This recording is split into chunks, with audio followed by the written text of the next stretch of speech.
Señor lo ponía en mi corazón y así lo voy a compartir. Amén. Amén.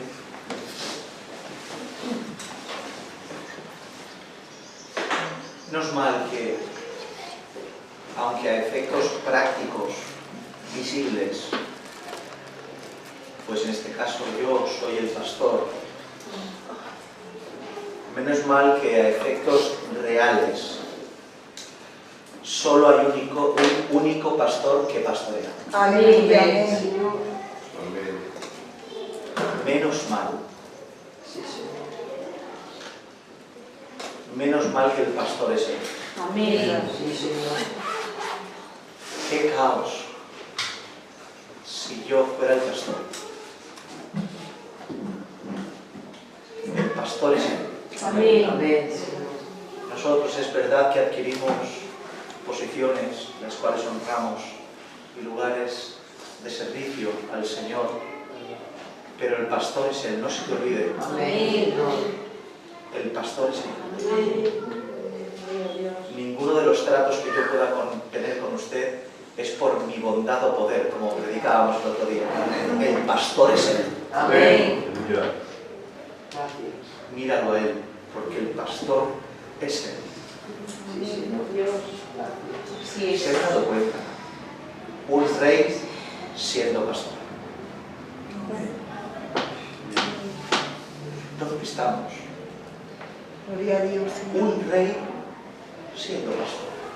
Los reyes que yo sepa solo están en palacios con ropas delicadas y no se manchan las manos con el ganado. Pero nuestro rey resulta que es pastor. Amén. Tenemos a un pastor que es rey.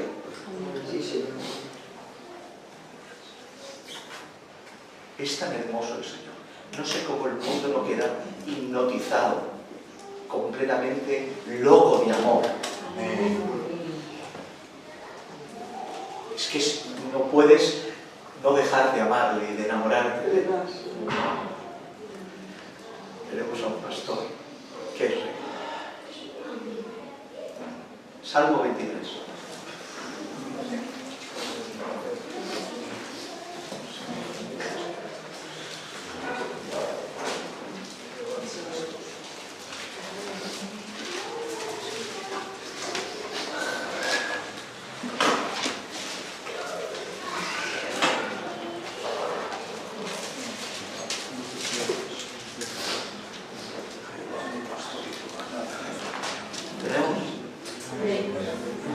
Así despacio, ¿vale? El Señor es mi pastor y nada me faltará. Amén. En lugares de delicados pastos me hará descansar. Junto a aguas de reposo me pastoreará. Confortará mi alma. Me guiará por sendas de justicia por amor de su nombre. Aunque ande en valle de sombra, de muerte, no temeré mal alguno, porque tú estarás conmigo. Tu vara y tu cayado me infundirán aliento. Aderezas mesas delante de mí en presencia de mis angustiadores. Unges mi cabeza con aceite, mi copa está rebosando. Ciertamente el bien y la misericordia me seguirán todos los días de mi vida, y en la casa del Señor moraré por largos días. Amén. Amén. Amén, amén. ¿Qué sabe? Señor. ¿Quién no conoce el Salmo 23? Pregúntale a alguien. Pregúntale a alguien, recítame un salmo y al momento te dice: el Señor es mi pastor. ¿Quién no conoce el Salmo 23? Leído por todos, escuchado por todos, predicado en un sinfín de ocasiones. El Salmo 23 es el favorito de muchos. Es hermoso y es hermosa la riqueza que encontramos en ese salmo. Es uno de los salmos más conocidos y recitados. Dicen los grandes eruditos, dicen que lo definen como un jardín hermoso. Dicen que cuando paseas por el Salmo 23 es como si entraras en un jardín de flores hermosas, de árboles frondosos, que te pasees por ahí y la maleza, la vegetación, la hermosura de ese jardín te hipnotizara y te envolviera. Entras y no quieres salir, porque en ese salmo está el pastor. Amén. Es una lectura tan hermosa que incluso los inconversos, los que no creen, encuentran en su lectura, en su ritmo, en sus expresiones, una gran riqueza literaria. El Salmo 23. Es hermoso y precioso. Pero nosotros no apreciamos el Salmo 23 por la riqueza de la simple lectura. No apreciamos el Salmo 23 porque es hermoso de leer, de cantar y de recitar. Apreciamos el Salmo 23 porque es palabra del Señor. Amén. Y toda palabra del Señor es apreciada por aquellos que son del Señor.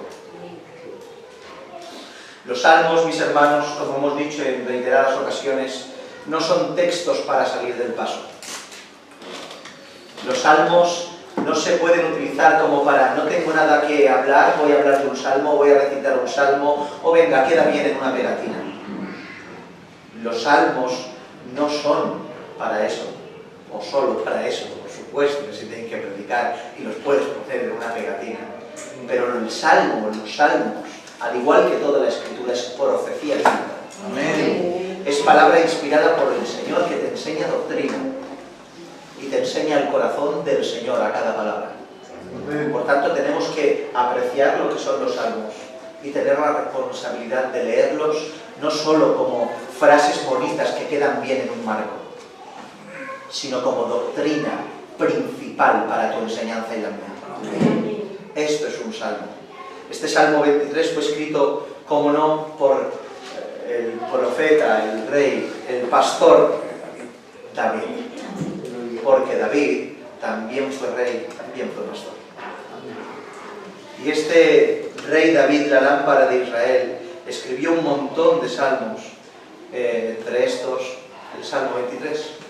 Y qué conexión que tenía David con el Señor, ¿verdad? Qué conexión más hermosa tenía David con el Señor. Este salmo muy probablemente lo escribía David siendo perseguido por Saúl. Conocéis la historia y no voy a ser canso en repetirla. David, aun siendo ungido y sabiendo que tenía que ser el próximo rey ungido de Israel, estuvo siendo perseguido por su antecesor, Saúl. Y siendo perseguido por su antecesor, siendo perseguido por él, teniendo su vida peligro de muerte, aquí vemos como David, aun siendo perseguido, tenía la capacidad de conectarse con el Señor y cantar salmos. Y he aquí la primera enseñanza de paso, mis hermanos. La persecución y el lugar y la dificultad no implica que tu boca deje de alabar. Amén. Amén. ¿Estáis aquí? Amén, amén. David era perseguido por Saúl. Si lo encontraban, no lo reñían o lo metían en la cárcel. Le atravesarían el corazón con una lanza. Ya Saúl en varias ocasiones lo intentó. Pero aun estando perseguido, David cantaba salmos. Porque la aflicción no es el condicionante, la persecución no es el condicionante para que nuestras bocas callen. Nuestra alabanza tiene que estar de continuo en nuestra boca. Amén. Aun siendo perseguidos por los hombres, o aun estando llenos de dificultades, que tu alabanza no cese. Canta salmos cuando te levantas, canta salmos cuando te acuestes, que tu boca rebose alabanza las 24 horas del día, ¿lo creéis? Amén. Este salmo es hermoso, porque cuando lo estudiaba hace tiempo, pude ver, creo que lo leí en un libro de Spurgeon, que decía que no hay Salmo 23 sin Salmo 22. Y me hizo mucho bien porque el Salmo 22 es el salmo el cual citó las primeras palabras nuestro Señor Jesucristo en la cruz: Dios mío, ¿por qué me has desamparado? Por tanto, este hombre decía sabiamente, un gran predicador impresionante, decía que es imposible que haya Salmo 23 sin Salmo 22, porque es imposible que hayan verdes pastos sin antes haber cruz. Hay gente que quiere el Salmo 23 tachando el Salmo 22, pero es imposible. No puedes decir el Señor es mi pastor y me lleva por buenos pastos y me hará descansar si la cruz le has dejado al lado. Antes del 23 viene el 22 y no nos lo podemos olvidar. Dice Dice y comienza el Salmo así, voy a intentar pararme lo menos posible, pero vamos a hablar un poco de todo esto. Dice, el Señor es mi pastor. Amén. El Señor es mi pastor. Esta es la parte del Salmo que a mí pues siempre me ha gustado hablar y predicar cuando me topo con ella, ya que David escoge la mejor definición posible que podría darle al Dios omnipotente. David, ¿saben que era pastor? Lo saben, ¿verdad? Y era un pastor de los buenos, no era un pastor cualquiera, era un pastor que sabía pastorear, era un pastor que sabía cuidar de su rebaño. Nos dicen que al rey, cuando le impedían ir a salir a pelear con Goliat, le contó lo que él hacía, porque era un pastor bueno, pero también era un pastor humilde, que no decía lo que hacía en boca llena. Se lo dijo al oído sus hazañas, y le dijo, rey, ven para aquí, quiero decirte algo que quizá desconozcas. Cuando un león, un animal salvaje, coge a una de mis ovejas, yo me voy detrás de ella. Un pastor persiguiendo una fiera. Y le doy un golpe, pero si no, la mato. Se la arrebato de la boca. Por tanto, David era un pastor que sabía el significado de pastorear. David era un pastor que tenía un concepto apropiado de la relación que tiene un pastor con las ovejas que están a su cargo, por cuanto estaba dispuesto a dar su vida por salvaguardar la salud de la oveja. ¿Sí o no? Amén.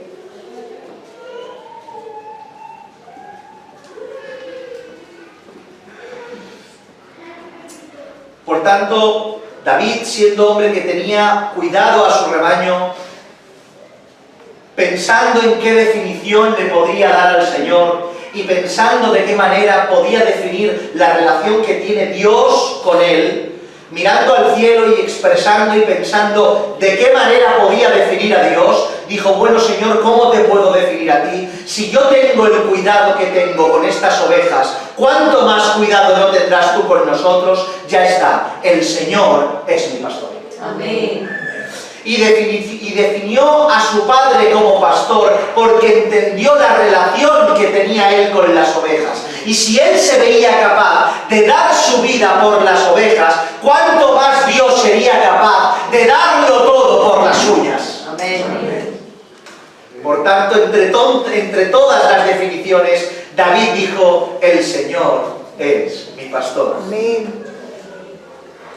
Pero David tenía un requisito fundamental para poder pronunciar dichas palabras y hacerlas suyas. Porque si se dan cuenta, David dice, el Señor es mi pastor, en término posesivo.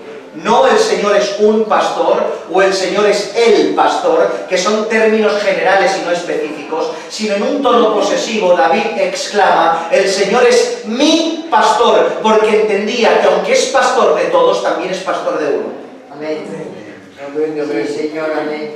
Porque Dios es pastor de todos, ¿sí o no? Es pastor de todos, pero también es pastor unipersonal. Amén. El Señor tiene tiempo para todos y tiene capacidad de tratar a todos por igual.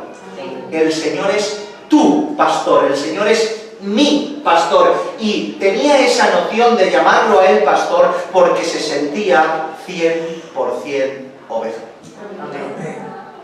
En él no habían delirios de grandeza. En él no habían, es que yo también soy pastor, y soy lámpara de Israel, y soy el futuro rey de Israel. No, no, no. David, aún así, se sentía 100% oveja de su rebaño. Amén. La oveja tiene una característica, y es que camina por donde el pastor le manda. Por tanto, el que camina al margen de la voz del pastor, ¿es oveja? No es oveja.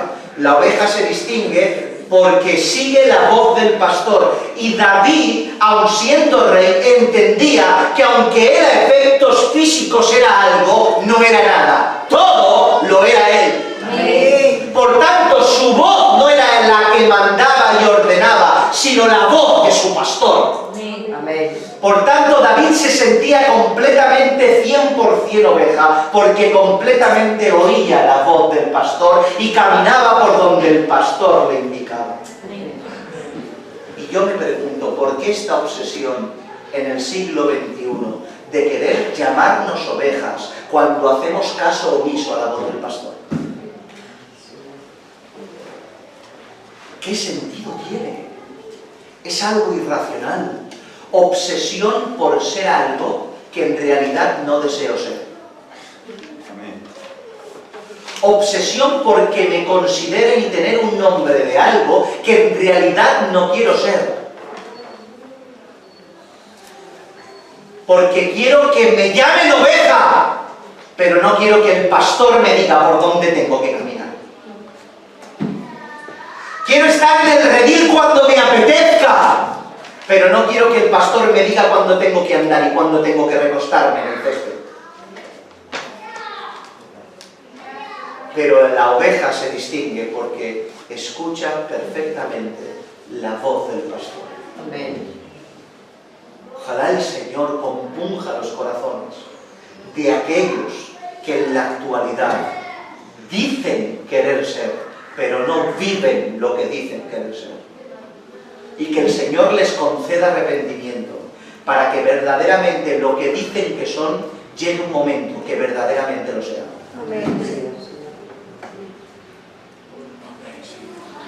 Pero seguimos.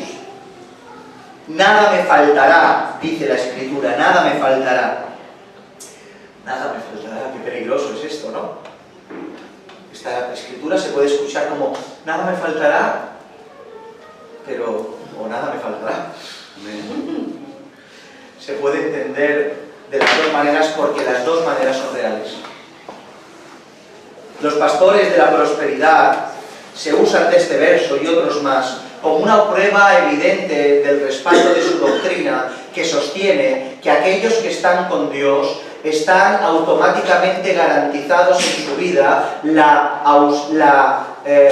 abundancia de todo y no van a tener ausencia de nada, porque como el Señor es su pastor, el Señor es su rey y ellos son príncipes de este reino, no van a tener carencia de nada. Y utilizan este texto y muchos más para argumentar esta tergiversación bíblica. Pero Dios no trata de esta forma como una pauta irrefutable, ya que a veces altera el orden de lo que necesitas para traerte a sus pies. Amén. Lo repito otra vez, a veces Dios altera el orden de lo que necesitas para traerte a sus pies. A veces el Señor te quita lo que necesitas. Sí, Señor. Porque lo necesitas de verdad, pero te lo arrebata para arreglar un desarreglo, valga la redundancia que hay en ti y en mí. Amén. Por tanto, nada te faltará, se refiere más bien a todo lo contrario. Nada te va a faltar para de mi trato, para que tú seas y sigas siendo una de mis ovejas que camine por donde yo quiero que camines. Amén. ¿Estáis aquí? Amén. Nada me faltará no significa que solo que el Señor promete y lo promete que te dará sustento y abrigo, porque lo dice y lo creemos. Amén. Sustento y abrigo, techo y abrigo y alimento, nada más. Pero nada me faltaré también significa que el Señor hará todo lo que está en su mano para que tú sigas caminando por el camino que Dios te designa. Amén. Por tanto, cuando leas el Salmo, nada te faltará, alégrate, pero teme. Amén. Porque nada te faltará, absolutamente nada.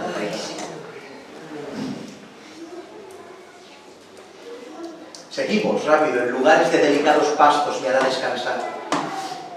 La cualidad fundamental del pastor es que sus ovejas, hablando en términos seculares, que sus ovejas estén siempre descansadas, ¿verdad? Descansadas, alimentadas, bien cuidadas. ¿Por qué? Porque el descanso de las ovejas, la buena alimentación, las hace más productivas. Una oveja descansada, bien cuidada, produce mejor leche, produce mejor lana, está mejor, más saludable. A mejor cuidado, mejor partido se le saca a la oveja que estás cuidando. Pero el descanso de la oveja pasa por una buena alimentación, como hemos dicho, de hierba verde y fresca. Y de la misma manera que el descanso que el pastor proporciona a sus ovejas, así el pastor celestial proporciona descanso a nosotros por medio de esa hierba fresca y verde que nos alimenta. Uno cuando come, descansa, ¿sí o no? Uno cuando se alimenta bien, descansa. Y cuando come y descansa es más productivo en lo que tiene que hacer. Por tanto, ¿qué es el alimento del cristiano? Su palabra. Amén. Amén. Que es delicia a nuestro paladar de día y de noche.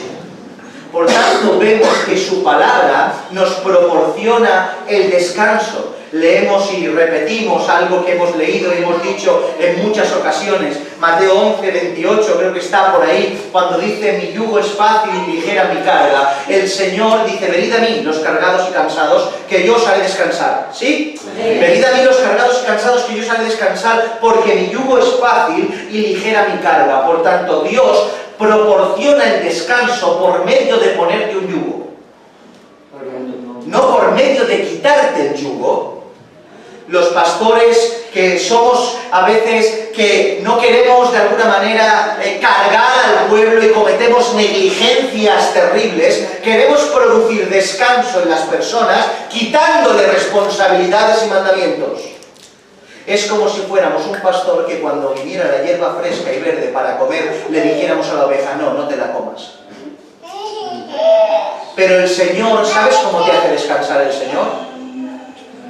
¿Me oyes? ¿Sabes cómo te hace descansar el Señor? El Señor no te hace descansar eximiéndote de tus responsabilidades, ni dándote dinero en abundancia para que estés todo el día negligente en tu casa sin hacer nada, ni dándote salud en la perfección, ni dejándote diciendo: no te preocupes, todo lo hago yo. A ese que hay que predicar, yo le salvo, yo lo atraigo a mí sin necesidad de ti. O a este que tienes que hacer, o con este que tienes que llorar, o a este que tienes que extender la mano, o de esto que te tienes que abstener. Y el Señor te va quitando cosas para quitarte el yugo y la carga. No, el Señor no te hace descansar así. El Señor te hace descansar con su ley. Amén. Amén. Amén. Por tanto, a mayor cumplimiento de sus mandamientos que te corresponden, más descanso hallarás. ¿Te sientes cansado? ¿Te sientes cansada? Quizá no estás comiendo de la hierba que te ofrece el pastor. A veces nos vemos agotados y decimos, no físicamente, sino agotados sin ningún tipo de sentido. Y te acuestas en tu casa intranquilo, pero cuando te acuestas tranquilo, respirando y suspirando como cristiano y cristiana verdaderos que sois, uno cuando hace eso es porque ha vivido alimentado y ha pasado el día alimentándose de la hierba fresca de su pastor. Junto a aguas de reposo me pastoreará. Si los pastos son la palabra, el agua es su presencia. Amén. Y por ende es la oración. En cierta ocasión el salmista David exclama en otro salmo, el 42, y dice y grita: mi alma tiene sed de Dios. Amén. Del Dios vivo. Amén. ¿Has probado alguna vez comer sin parar y sin beber ni una gota? Díganme. ¿Han probado alguna vez comer mucho y comer mucho y comer mucho y comer mucho y sin beber nada? Llega un momento que la boca, la garganta, el pecho se te paraliza y necesitas un trago de agua, ¿verdad, Óscar? Un trago de agua para pasar el bolo alimenticio que has hecho masticando y que pase por la garganta, porque podemos morir. Por tanto, físicamente, una alimentación, ingerir alimento sin líquido, físico sin líquido, produce en nosotros, ¿qué? Asfixia, amén, malestar, no nos alimentamos bien, no pasa bien la comida, hay algo que falta, hay algo que no tenemos, hay algo que carecemos, nos falta el agua. Pues exactamente eso es lo mismo, aquella persona que toma algo tan necesario como la palabra, que es vital y fundamental, creyéndose que solo con alimentándose de la palabra, y de la palabra, y de la palabra, que es vital y esencial y reglamentario, y descuidando la otra parte, que es ese agua que hace que la palabra pase por la garganta y se meta en tu pecho, vive ahogado. Porque la ley aprendida sin su presencia, lo único que hace es asfixiarte. Amén. confundirte. No se puede leer sin orar y no se puede orar sin leer. Amén. Orar, leer, vivir. Amén. ¿Entendéis esto? Amén. Dice, sigue diciendo, confortará mi alma. La palabra confortar significa dar fuerza y energía a una persona que se ha cansado y se ha debilitado mucho. Esta es la definición del diccionario. Pero cuando vas al hebreo, la palabra confortar, esto es increíble y cuando lo vi por primera vez me hizo compungirme en el corazón y muchos de ustedes ya lo sabrán. La palabra confortar es la palabra hebrea que suena así, shuv. Y esta palabra shuv, ¿saben lo que significa? Volverse. La palabra shuv es la palabra que encontramos en una palabra que sí que conocerán, teshuvah. Y la palabra teshuvah, ¿qué es? Arrepentirse. Y arrepentirse, ¿qué es? Hacer un giro de 180 grados, dejando de ir hacia un lugar, yendo hacia otro. Por tanto, cuando David exclama, Él confortará mi alma, significa que la confortará por cuanto Él hace que cada día mi alma se vuelva a Dios. Amén. Sí, Señor. Confortar tu alma no solo es que su presencia te alienta y nada, no, te conforta el alma porque te vuelve a Él. Y cuanto más te acercas a Él, más confortado te sientes. Amén. Por tanto, cuando David decía, Él conforta mi alma, está diciendo, Él hace que cada día me arrepienta y cada vez esté más cerca de Él. Amén. Él confortará mi alma, porque mi alma me lleva, su presencia me lleva al arrepentimiento. Me guía por sendas de justicia, por amor a su nombre. Sendas de justicia, por amor de su nombre. Hoy vivimos en un siglo en el cual, y repito otra vez, el cual el Evangelio, si se han dado cuenta, se ha ido y ha dejado lo céntrico para irse a lo colateral. Y Dios único y omnipotente ha dejado de ser el centro, y ahora el centro del Evangelio es el hombre. Los cultos son para el hombre, el trato es para el hombre, oramos solo para nosotros, el hombre es el centro de todo. Predicamos y decimos sin ningún tipo de reparo que Dios todo lo hace por nosotros, y es verdad que lo hace por nosotros. No nos engañemos, claro que hace cosas por nosotros, pero no se te olvide algo fundamental: todo no es para ti. Amén. Todo está hecho para la gloria de su nombre. Amén. Amén. Por tanto, Él te guía por sendas de justicia, no para que tú seas el centro, sino para que por medio de tu vida, caminando en justicia, refleje a Dios omnipotente, el cual sí que es el centro. Amén. Cuanto más obedeces, más tienes que desaparecer. Sí, Señor. Amén. Porque cuanto más se te ve la vida de Dios, menos se te ve a ti y más se ve a Él. Amén. Hay a veces que obedecemos para ser vistos. No desobedecemos, cumplimos un mandamiento porque me voy a ver. Para que el aplauso y la gloria me la lleve yo. Y cumplo ese mandamiento, esos mandamientos casi siempre son los mandamientos que tienen que ver con lo público, con lo que está de puertas para afuera. Y es una negligencia tremenda, porque nada de lo que hagas, puedes permitir que la gloria te la lleves tú. ¿Os acordáis? Volvemos otra vez al sermón de ayer. Pedro y Juan, ¿por qué ponéis la mirada en nosotros? ¿Acaso por nuestro poder o piedad ha salido este sano? No se dejaron no se dejaron que fueran aludidos ni ensalzar para nada. La gloria se la lleva Él. Y el camino de justicia que andas no es para distinguirte tú, es para que el camino que andas se note que es un camino distinto porque lo caminas para su gloria. Amén. ¿Entendéis esto? Amén. Seguimos rápido, me salto cosas, pero vamos rápido. Dice, aunque ande por valle de sombra y de muerte, no temeré mal alguno. Aleluya. Amén. Aunque ande por valle de sombra y de muerte, no temeré mal alguno. La manera básica, simple, sencilla de interpretar y que nos hace bien a todos es lo que tiene que ver con la enfermedad y la muerte, mis hermanos, en términos literales. Cuando uno enferma y cuando uno muere. El cristiano afronta la muerte y la enfermedad de una manera completamente distinta a como la afronta un inconverso, alguien que no tiene fe. Porque cuando la muerte le llega y le toca la puerta y la enfermedad terminal toca la puerta a los que no están sin fe, lo único que les viene a la mente es lo que no han hecho, lo que se van a perder, lo que dejan atrás. Y es normal que en cierta medida estos pensamientos estén, pero les atormenta porque entienden que lo que no hagan aquí ya jamás lo van a poder hacer, porque no creen en una vida después de esta.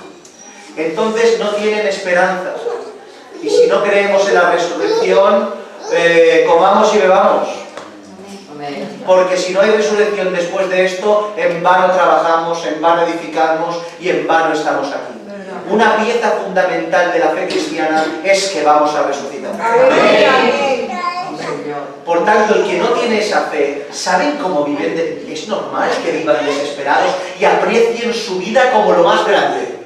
Solo tienen una. En cambio nosotros, el Señor nos dé elevación espiritual para decir como Pablo, para mí vivir en Cristo y morir, ¿qué es? Ganancia. Aleluya. Amén. Porque la muerte es simplemente un paso.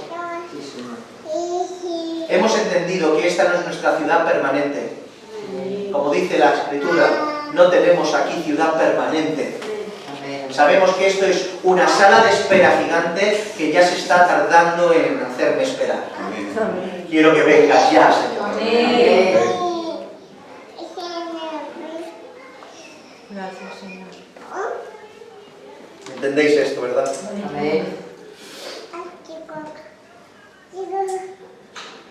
Pero otra manera de interpretar es esto, es que Dios es luz, ¿verdad? Amén. ¿Cierto? Y donde hay tinieblas, Él no habita, porque Dios es luz. Y si es luz, donde Él habita, la tiniebla se disipa.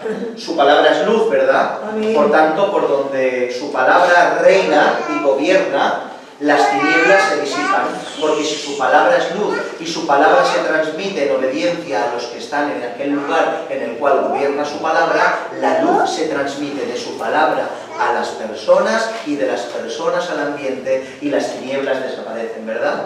Por tanto, un lugar donde su palabra reina y la gente obedece su palabra es un lugar donde la tiniebla no habita.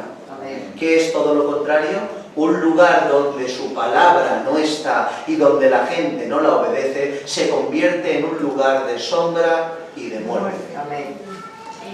Por eso cuando David estaba huyendo de Saúl, huía por sitios de gente impía.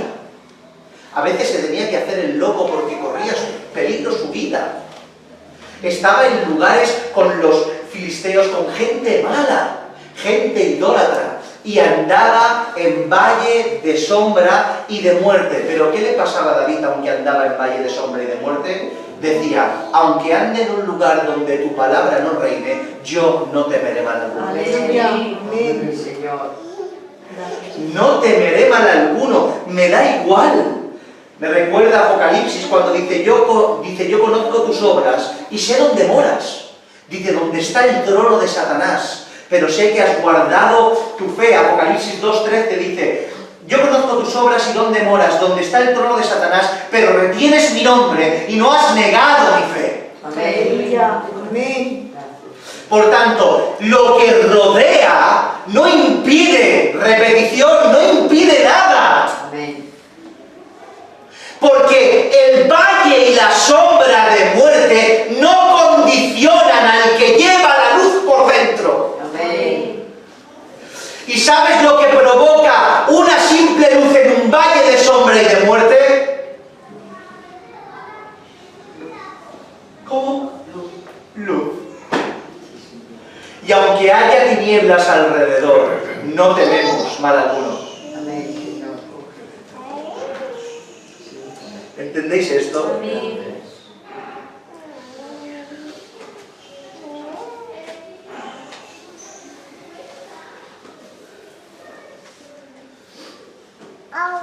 Tu vara y tu callado me infundirán aliento. Aunque ande en valle de sombra y de muerte, no temeré mal alguno. Tu vara y tu callado me infunden aliento. La vara y el callado son herramientas del pastor para el cuidado de las ovejas.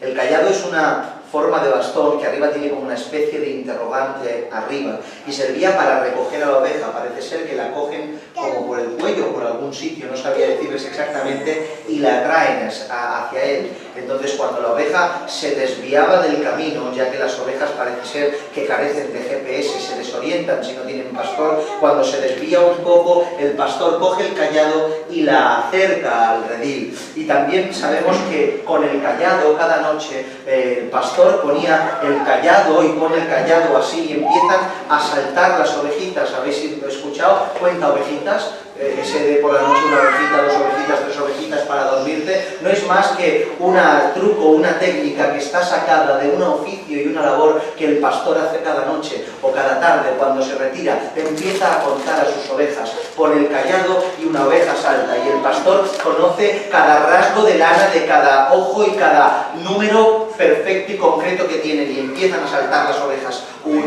2, 3, 14, 35, pero cuando falta una, como el pastor las cuenta, va en busca de ella y la recoge. Aleluya. Amén. Por tanto, el callado, de la misma manera que el pastor cuida a sus ovejas de esta manera, te cuida a ti. Amén. Quiero decirte que tú solo no tienes capacidad de orientación. Porque si este libro, el cual es el pastor en forma de letra, nos guía, sin este libro estamos perdidos. Amén. Su pastoreo deja de ser efectivo en nosotros. ¿Y sabes lo que pasa? Nos perdemos. Pero menos mal que por su gracia el pastor que nos cuenta y sabe que no estamos y que nos hemos perdido, coge su callado y nos atrae hacia él mismo. Pero no solo tiene el callado, sino que también tiene la vara. Y cuando tiene la vara, el callado, si te atrae a ti, la vara espanta al lobo. Tiene una herramienta para atraerte, pero otra para espantar al lobo, porque el pastor te cuida. Sí, Señor. El pastor te cuida, Manuel. Gloria a Dios. Y cuando nos desviamos y el GPS se rompe y nos desviamos del redil porque no tienes capacidad ni tú ni la tengo yo, menos mal que el pastor ahuyenta al lobo y recoge a la oveja. ¿Y sabes por qué lo haces? Porque te contó. Amén. Gracias, Señor Dios. Amén. Amén. Santo. Gracias. Porque te cuenta el Señor cuando no estás. Sí, Señor. Amén. Te cuenta y sabe que no estás. Amén. Amén.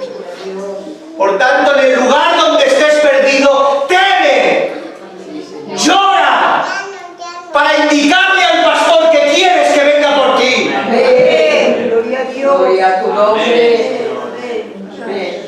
Pastor te cuenta Amén. y te Verdad. atrae. Verdad, Señor. Gloria a Dios. Pastor te cuenta y te atrae.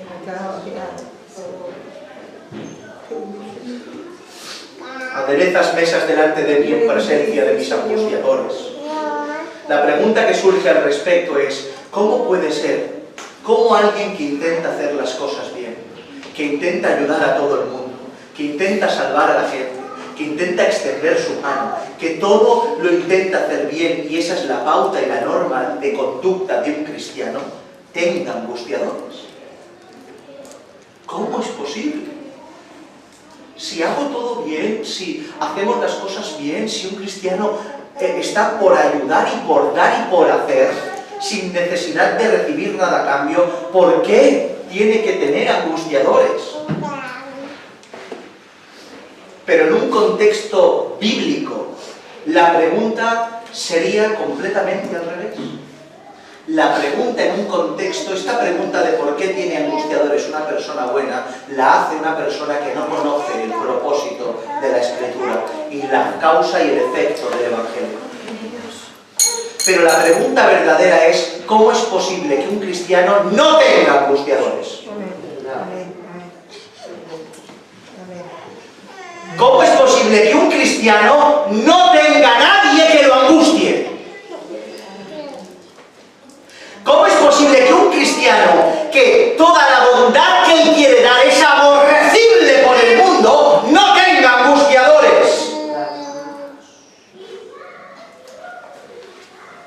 Dice Santiago capítulo 4, verso 4. Oh almas adúlteras, ¿no sabéis que la amistad del mundo es enemistad contra Dios?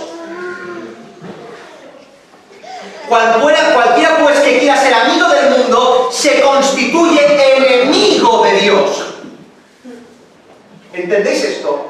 Hay un conflicto entre la amistad del mundo y la amistad hacia Dios. Por tanto, si yo soy amigo del mundo y me enemisto con Dios, cuando soy amigo de Dios, me enemisto con el mundo. Amén. Porque no se puede ser amigo de todos. Amén, amén. Por tanto, aquel cristiano que no es angustiado por aquellos que no aman la verdad, significa que es amigo de muchos o de todos.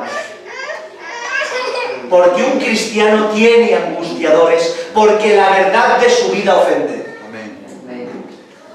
La verdad de sus decisiones ofende a los que están alrededor. Sí, Señor. Ser amigo de Dios en muchas ocasiones te llevará a la soledad, al abandono, te verás solo. Te lo digo ya para no... Te vas a ver solo. Te vas a ver sola, te vas a ver despreciado por los hombres, porque tu conducta es aborrecible para el mundo, entiéndelo ya. Cuanto antes asumas que ser cristiano te enemista con el mundo, antes descansarás. No puedes tener a Dios en una mano y al mundo en otra. Y uno se preguntará, ¿y qué hago yo?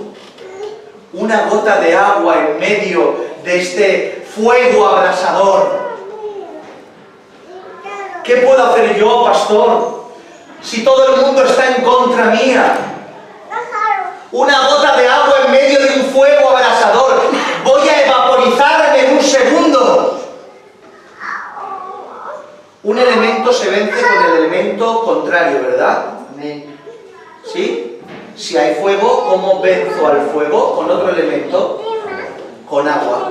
Pero también no solo tiene que ser el elemento contrario, sino también que la cantidad de dicho elemento sea superior a la que quieres neutralizar.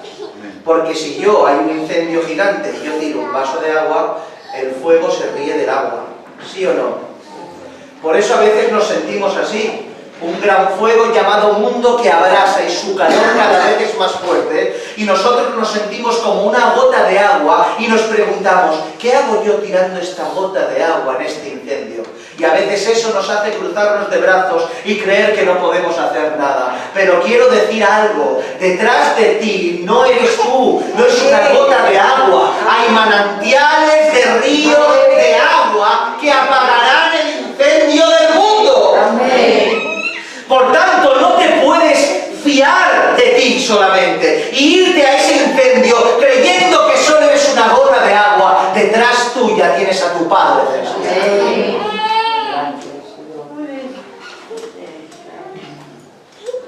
¿Entendéis esto? Y terminamos. Y este verso, algo precioso que me encanta. Dices, unges mi cabeza con aceite, mi copa está rebosando. David estaba pasando, como hemos dicho, por una situación terrible. Todo un reino con Saúl a la cabeza persiguiéndole para matarlo. Pero cada vez que David hacía memoria, se acordaba de que el profeta derramó el aceite sobre su cabeza. Amén. Estoy siendo perseguido, ahí viene Israel, me tengo que esconder. Y David ahí en la soledad le venía la imagen y la frescura de ese aceite derramado por su cabeza y por su rostro, por sus barbas y por su pecho que caía, y podía dormir aún siendo perseguido, y cuando se despertaba volvía a cantar salmos. Si os dais cuenta, dije, mi copa no rebosará. Presente, mi copa está rebosando. ¿Por qué? Porque David no esperaba a que su copa rebosara, o sabía que su copa copa iba a rebosar cuando la profecía de que iba a ser rey se cumpliera y ya no tuviera perseguidores. Durante su persecución, su copa seguía igual rebosando. Aleluya. Amén. Porque David no vivía en pos de lo que le rodeaba, sino vivía en pos de lo que le fue prometido. Amén. Por tanto, nosotros, en base a la promesa que se nos ha hecho, así tenemos que vivir. Amén. A veces vivimos como aquellos que no tienen esperanza, y vuelvo a reiterarme. Vivimos aquí como si no tuviéramos esperanza, como si esto que está aquí fuera lo único que tenemos y nuestra copa está vacía. Pero digo yo, ¿por qué nuestra copa no rebosa? ¿Acaso el Señor lo que prometió no lo va a cumplir? Amén. El Señor se fue a preparar morada. Aleluya. Y si no fuera así, dice el Señor, no os lo hubiera dicho. Me voy a preparar morada para donde yo esté, que también estéis vosotros. Amén. Por tanto, no esperes a estar allí para que tu copa rebose. El Señor te da capacidad para que vivas rebosando de su presencia hasta que su venida venga. Amén. Sí, Señor. Ciertamente el bien y la misericordia me seguirán todos los días de mi vida, y en la casa del Señor moraré por largos días. Amén. Amén. Amén. Me encanta cómo concluye el Salmo. Es como si expresara en perfecta tranquilidad: no pasa nada. No pasa nada que el mundo me persiga. Yo sé, porque aunque el mundo me persiga a mí, hay algo que también no deja de perseguirme, y es la misericordia del Señor. Amén. Saúl lo perseguía, pero la misericordia del Señor corría más que Saúl. Amén. Y David tenía ese gozo. Dice ciertamente que denota una seguridad perfecta. ¿Con qué fin? Yo sé. Protegerte, cumplir, darte la capacidad para cumplir cualquier tarea que te encomiende, y para que al final de tus días habites donde Él habita. Amén, Señor. Amén. ¿Cómo no va a rebosar nuestra copa con tales expectativas delante? No te centres en lo que te rodea. ¿Sabes por qué? Porque Jehová es tu pastor. Amén. Sí, Señor. El Señor es tu pastor. No hay ningún problema, mi hermano. No hay nada que te abrume en la actualidad. El Señor es tu pastor. Amén. Gloria a Dios. ¿Puedes entender que el Rey te pastorea? Señor. ¿Puedes entender que el Rey te cuida? ¿Puedes entender que el Rey te cuenta? ¿Puedes entender que el Rey deja las 99 y va por la que se perdió? ¡El Señor es tu pastor! Amén. Y Él te va a cuidar. ¿Lo crees de verdad? Amén. Inclina tu cabeza, por favor, con respeto al Señor.